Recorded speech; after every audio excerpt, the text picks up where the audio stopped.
अस्सलाम वालेकुम भाई, क्या हाल है। हाँ भाई, ये आप सबसे पहले हम पढ़ते हैं आज उसका करंट करंट रेशो और रेशो एनालिसिस का आपका चैप्टर है। सही है, तो फिर हम ये पढ़ते हैं।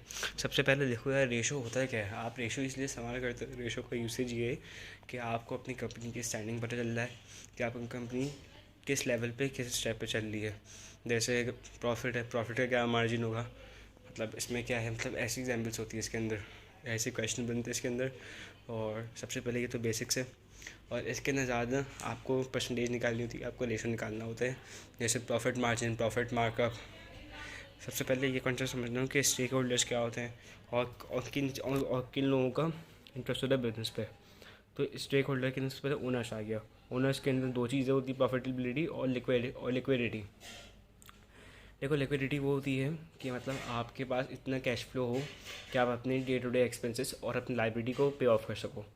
यानी कि अगर कोई बिज़नेस इन्वेस्ट करता है तो वो सबसे देखता है कि उसकी लिक्विडिटी कितनी है। सही, लिक्विडिटी में वो देखेगा, मतलब वो बिज़नेस के क्या, वो बिज़नेस अगर मैं इसको लोन दे रहा हूँ तो मुझे क्या वो लोन पे ऑफ कर पाएगा। और प्रॉफिटेबिलिटी ये है कि आपके पास, जैसा आपने लोन तो पे कर दिया, अब लोन के साथ आपको इंटरेस्ट पे करना होगा। तो इंटरेस्ट पे करने की काबिलियत है मेरे अंदर, लोन तो मैं पे कर दूंगा, जितना लिया उतना वापसी कर सकता हूँ, मगर मेरे पास प्रॉफिट कम आता है। देखो, मैं एसेट से तो मैं एसेट बेच के ले सकता हूँ। अब मैं आपको उसके साथ दे सकता हूँ, मतलब इंटरेस्ट साथ दे सकता हूँ, तो आपका अगर जब प्रॉफिट होगा मैं तभी दे पाऊँगा। तो फिर ये होता है इसके अंदर लिक्विडिटी और प्रॉफिटेबिलिटी का फ़र्क। तो इसके लिए एसेट रेशो भी, मतलब वो एसेट रेशो बोलो आप, वो आगे का स्टेप है। तो इसके लिए भी ये इंपॉर्टेंट है कि आप ये चेक करो कि प्रॉफिटेबिलिटी क्या होती है और लिक्विडिटी क्या होती है। ऐसे एम्प्लॉइज़ हो गया, कस्टमर्स हो गए, सप्लाईज हो गए, ये सब हो गया। सही है। अब प्रॉफिटेबिलिटी के तीन रेशोज़ हैं, तीन या चार रेशोज़ हैं। सबसे पहले आपका आगे ग्रॉस प्रॉफिट मार्जिन रेशो। अब देखो, जहाँ मार्जिन आएगा ना, आपको डिवाइड आपको आपको जो डिनोमिनेटर होगा, इनके आपको जिस अमाउंट से डिवाइड करना है वो आपको होगा सेल्स, जहाँ मार्जिन आएगी। और जहाँ मार्कअप आएगा वहाँ पे आपको लिखना होगा कॉस्ट ऑफ सेल्स। सही है। तो ग्रॉस प्रॉफिट मार्जिन है, लेकिन gross profit divide by sales multiply by 100, ये आपका फॉर्मूला है। सही है। दूसरा आपका आगे gross profit markup, gross profit divide by cost of sales multiply by 100। इसी शीट में मैं तुम लोगों को शेयर कर दूंगा। सही है, सारे फॉर्मूलाज की। और एन पी आपको हो गया नॉन वो नेट प्रॉफिट मार्जिन रेशो। और पी ए टी आपको हो गया प्रॉफिट आफ्टर टैक्स। यानी कि आपका हो गया नेट प्रॉफिट होता है जब आप टैक्स पे करते हो। और जो ऑपरेटिंग प्रॉफिट होता है, यानी कि ओ पी जो आपका होता है, ऑपरेटिंग प्रॉफिट वो होता है वो profit before tax and interest. यानी कि जब आप टैक्स और इंटरेस्ट पे नहीं करते हो, उससे पहले आप जितने भी अपने ऑपरेटिंग एक्सपेंसेस पे ऑफ कर, वो मतलब पे ऑफ करने के बाद जो प्रॉफिट बचता है वो होता है आपका ऑपरेटिंग प्रॉफिट में, अगर बहुत कम आता है। तो तो ये आपका मार्जिन रेशो होता है, तो divide by sales multiply by 100 हो गया। आर ओ सी यानी कि return on capital employed. Return है यानी कि आपने इन्वेस्ट कितना किया, और इन्वेस्ट करने पे आपको उस इन्वेस्टमेंट से कितना फ़ायदा हुआ, वो आपको की रिटर्न के उस इन्वेस्टमेंट करने के बाद आपको रिटर्न कितना मिला in the form of profit, तो आपका हो गया। ये देखो, ओपी वही था, profit before tax and interest divided by capital employed. अच्छा, यहाँ पे वो भी आ सकता है आपका नेट प्रॉफिट भी आ सकता है। सही है। और अब हम आते हैं लिक्विडिटी कंसर्न्स में। करंट रेशो कैसे निकलता है, current asset divide by current liability. सही है। अच्छा, इसका आंसर आपका 2/1 में आना चाहिए या उससे ज़्यादा आ सकता है। अगर 2/1 है आपका बिल्कुल डायरेक्ट, तो स्टैंडर्ड होता है ये, मतलब ये कि सेटिस्फैक्ट्री है आपकी कंपनी, मतलब अच्छे पोजीशन में नहीं है ना, ना बुरे में, ये बीच में। सही है। इसकी रीज़न, अच्छा हाँ, अब इससे ज़्यादा है। अब 3/1 तो बहुत अच्छा है, 4/1 बहुत अच्छा, हाँ 6/1 हो गया।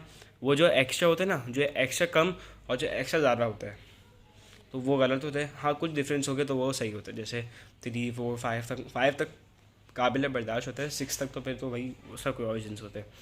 जैसे आपको क्या हाई रेशो आपका आ रहा है, हाई रेशो क्यों आता है, लिक्विडिटी पोजीशन, लार्ज इन्वेंट्रीज हो गया, और लेस क्रेडिट परचेजेस, यानी कि आप क्रेडिट परचेजेस बहुत कम करते हो। सही है। लो रेशो आपका क्या हो गया, फाइनेंशियल डिफिकल्टीज़ हो गई आपके, अगर लोअर आ रहे हैं 2/1 से, तो लोअर इन्वेंट्रीज आपके पास हो गई, लॉन्गर क्रेडिट पीरियड, यानी कि आपने उधार दिया हुआ है, और आपने मतलब ऐसा दिया कि उसको करंट का आपने नॉन करंट बना दिया। आपने बोला भाई 6 नहीं, मतलब नॉन क्रेडिट नहीं बनाया, 6-7 महीने का अपना टाइम दे दिया। मतलब मैंने आज उधार में बेचे, मैंने बोला भाई आप उसकी पेमेंट 7-8 महीने बाद करिएगा, मतलब 7-8 महीने सिर्फ एक सेल्स के ऊपर, ये सूट नहीं करता। सही है। इसकी मीनिंग तो मतलब ये बहुत कम आती है 2/1 की, फिर भी पढ़ लेते हैं। It represent the margin of safety और question available to creditors based on financial stability of the business. सही है। अब लिक्विड रेशो, एसिड रेशो और क्विक टेस्ट रेशो। लिक्विड मतलब देखो लिक्विडिटी यानी क्या होता है कि वो मतलब आपका जो प्रोडक्ट है कि कोई भी चीज़ क्विकली कैश में कन्वर्ट कैसे हो सकती है, वो कौन सी ऐसी चीज़ है जो आप कैश में कन्वर्ट हो सकती है बहुत ज़्यादा जल्दी। ये हमने इनका इसमें बैलेंस शीट नहीं पढ़ा था, जहाँ पर करंट एसेट कॉलम होता है उसमें उसके पैटर्न क्या होते हैं, जो लिक्विड नहीं है जिसकी लिक्विडिटी सबसे कम है वो सबसे पहले आती है, यानी कि वो क्या होती है इन्वेंट्री। इन्वेंट्री को सेल हो सकता है आपकी इन्वेंट्री सेल ना हो, हालांकि वो भी एसेट है, उसको कैश में कन्वर्ट करने में क्या होगा, हमें सेल करना पड़ेगा। अगर हमने सेल नहीं किया किसी वजह से ये सेल नहीं हो पाई तो वो आपका तो कन्वर्टिंग हुआ कैश में, तो ये आपका आ गया। सही है। उसको डिवाइड, अच्छा इसलिए हम इसको माइनस कर देंगे, current asset minus inventory divide by current liability. देखो जो आपका ये वाला था जन वो करंट रेशो और ये आपका लिक्विड रेशो नहीं, जिसमें लिक्विडिटी सबसे ज़्यादा होगी, इन्वेंट्री तो निकल गया इसमें, तो इससे डिवाइड बाय करंट लायबिलिटी कर देंगे और मल्टीप्लाई बाय 100 हो जाएगा। मैंने यहाँ लिखा, मगर यहाँ पर देखो जो भी परसेंटेज होगी मल्टीप्लाई बाय 100 करना होगा। सही है। इसके लिए क्या होना चाहिए कि इसका आंसर 1 से 1:1 के करीब आना चाहिए, यानी कि उससे ज़्यादा हो तो सही है, कम हो तो भी सही, मतलब कम हो तो ख़राब भी है, और अगर ये परफेक्ट आ रहा है तो फिर स्टैंडर्ड फॉर्म है आपका। फिर वर्किंग कैपिटल साइकिल। सबसे पहले वर्किंग कैपिटल क्या होता है, वर्किंग कैपिटल वो होता है जो आपके डे टू डे एक्सपेंसेस को पे करता है, जैसे आपका रेवेन्यू एक्सपेंडिचर भी होगा आपने पे करते हो, वो हो गया। तो वर्किंग कैपिटल कैसे निकलता है, current asset minus current liability, आपका वर्किंग कैपिटल हो गया। मतलब ये तो ऐसे ही मतलब में निकालना आना चाहिए। इसका फॉर्मूला क्या है, इसका फॉर्मूला आपका हो गया इन्वेंट्री टर्नओवर आता है। इन्वेंट्री टर्नओवर में क्या होता है, cost of sale divide by average inventory multiply by, अच्छा पहले आप ये करते हो कि अगर आपको मल्टीप्लाई बाय 100 करेंगे तो आपका आंसर टाइम में आएगा, यानी कि इतने टाइम से बढ़ा, और मल्टीप्लाई बाय 365 करेंगे तो उसमें डेज आ जाएंगे, ये एक साल में 365 डेज होते हैं। सही है। कॉस्ट ऑफ सेल्स आपका जो निकलता है उससे डिवाइड कर दो एवरेज इन्वेंट्री से, तो आपका कॉस्ट ऑफ सेल्स आ गया। सही है। फिर अब आपका आ गया एवरेज इन्वेंट्री कैसे निकलती है, अभी जो पीछे हमने एवरेज इन्वेंट्री पढ़ा वो कैसे बनती है, वो बनती है आपकी वो closing inventory AR1 plus closing inventory AR2 divide by 2। अच्छा पिछले साल का क्लोजिंग इस साल आप उसको ऐसे ही बोल सकते हो, opening plus ending divide by 2। आप ओपनिंग क्यों बोलेंगे, क्योंकि जो पिछले साल का क्लोजिंग रहा होगा, यहाँ पे देखो यहाँ पे लिखा हुआ है क्लोजिंग इन्वेंट्री AR1 और क्लोजिंग इन्वेंट्री AR2। मैं इसलिए बोल रहा हूँ ओपनिंग, क्योंकि जो पिछले साल का वो क्लोजिंग होगा वो इस साल आके ओपनिंग बन जाएगा, तो इस साल का ओपनिंग या पिछले साल का एंडिंग बात एक ही ना, तो फिर आप ऐसे ही बोल सकते हो, ऑप्शन डिवाइड बाई 2 कर दोगे, आंसर तो आपका एवरेज इन्वेंट्री आ जाएगा। और जब एवरेज आ जाएगा तो आप उसको इन्वेंट्री टर्नओवर के लिए क्या करोगे, कॉस्ट ऑफ सेल से डिवाइड कर दोगे, तो आपका ये आ जाएगा। सही है। तो ये आपका हो गया। इसके रीजंस क्या होते हैं, फॉर हाई रेशो आपका सफिशिएंट इन्वेंट्री है और हायर सेल्स है, लो है तो फिर इनसफिशिएंट इन्वेंट्री और लोअर सेल्स हो गया।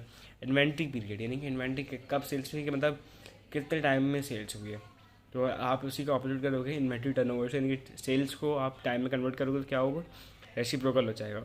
Average inventory divide by cost of sales, पिछले में क्या था इन्वेंट्री टर्नओवर में कि cost of sale divide by average inventory, और इसमें क्या है average inventory divide by cost of sale multiply by 365, यानी कि हमें डेज में चाहिए।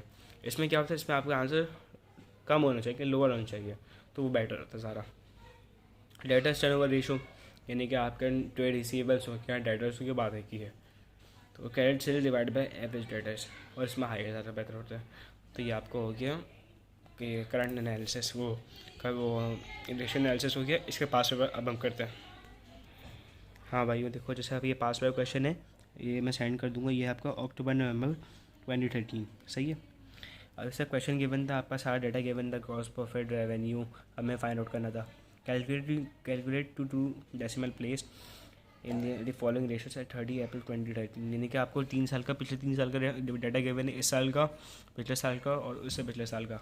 सही। अब हमें क्या निकालना है, ग्रॉस प्रॉफिट मार्जिन। मार्जिन है तो क्या होगा, सेल्स आएगी हमेशा, तो gross profit divide by sales multiply by 100।